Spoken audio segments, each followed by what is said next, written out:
Hello again, and welcome to the latest bulletin from Haverhill UK News, brought to you by Haverhill TV. In the news for today, Friday, August the 31st, two men carrying an imitation firearm were arrested in Haverhill town centre in an armed operation at lunchtime today. Town councillors are considering taking over the Burton centre, which includes the library.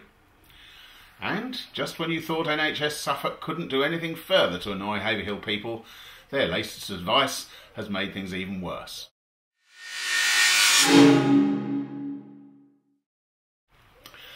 In an armed operation, police arrested two men at the junction of Ratting Road and Dovehouse Road at lunchtime today in possession of an imitation firearm.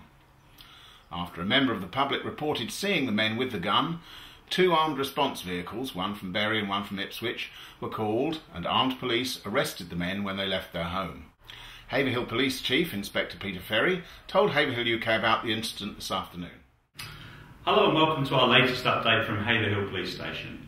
We're going to start with a real scoop for Haverhill TV News. I'm going to tell you about an armed operation that was run in Haverhill this lunchtime.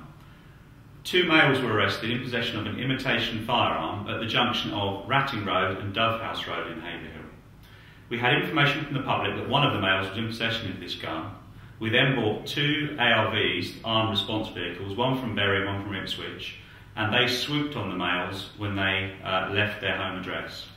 A firearm was recovered. Both males are now under arrest and in custody at Bury St Edmunds. What I'd like to say is that firearms operations are very rare in Haverhill, but if we do get information from members of the public, we can act on it in a very smooth and professional way. As I say, both males are under arrest and there is no threat to any members of the public in Haverhill at this time. The second thing I'd like to talk to you today about is a burglary that happened at an address in Hundon over the last 3 weeks. Somebody was away on holiday, and whilst they were away, somebody has burgled their shed and stolen a Flymo East Cut 600 XT hedge trimmer. If you're offered a hedge trimmer like that, or any other piece of garden equipment or electrical equipment that you think is far too cheap for what it should be, please let the police know on 101. The third and final thing I'd like to talk to you about today is the SNT priority setting meeting, which is being held on Monday the 10th of September at Samuel Ward Academy. Starts at 7 o'clock, and what we do, we get a group of people together, members of the public, councillors, other people that are interested in what the police do in Haverhill. They sit in a room and they talk about what they think the three biggest priorities for us to solve are. Currently, it's parking in the High Street and all the issues that causes. It's antisocial behaviour in Queen Street, particularly around the area of the seats at the end of Queen Street. And it's drunken antisocial behaviour by people coming home from pubs and clubs through the Chalkston estate in Haverhill.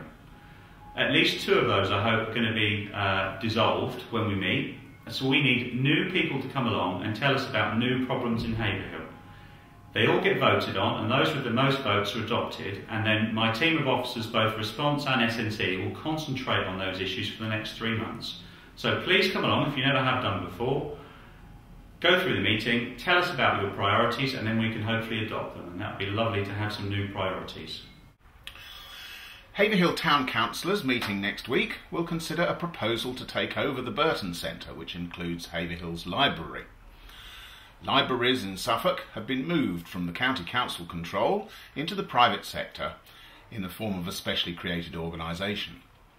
But expressions of interest were invited from local organisations wanting to take over their libraries, and the Town Council said they were interested.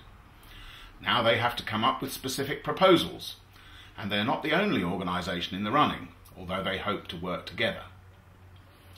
Part of the building used to be the town's youth club until the County Council withdrew its funding last year, and the Town Council is keen to improve youth provision in the town. Town councillors will also be planning their next move in their battle to get improved health services in Haverhill, in the wake of a stunning piece of insensitivity from the primary care trust NHS Suffolk, which closed its walk-in health centre in the town in July. The PCT, which will be defunct next April when a new organisation takes over, had become highly unpopular in the town over the closure, but managed to cap it by giving bank holiday weekend advice to residents that they should only attend accident and emergency if they thought they were dying. The message was posted on the PCT's website before the holiday weekend, but removed after complaints about the wording. Nearly 1,000 motorists were caught speeding in Suffolk during a week-long speed enforcement campaign in the county.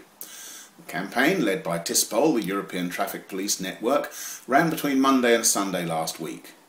Roads policing officers and Suffolk Constabulary's Safe Cam vans were deployed county-wide to increase checks and enforcement, and a total of 967 motorists were caught speeding, 64 by Safe Cam cameras and fixed cameras, and the remaining 903 by police officers on patrol.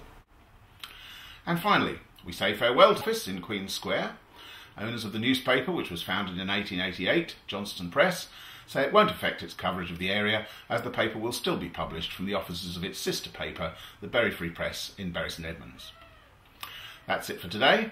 Join us again on Tuesday, and you can keep up to date by going to www.haverhilluk.co.uk or following us on Twitter.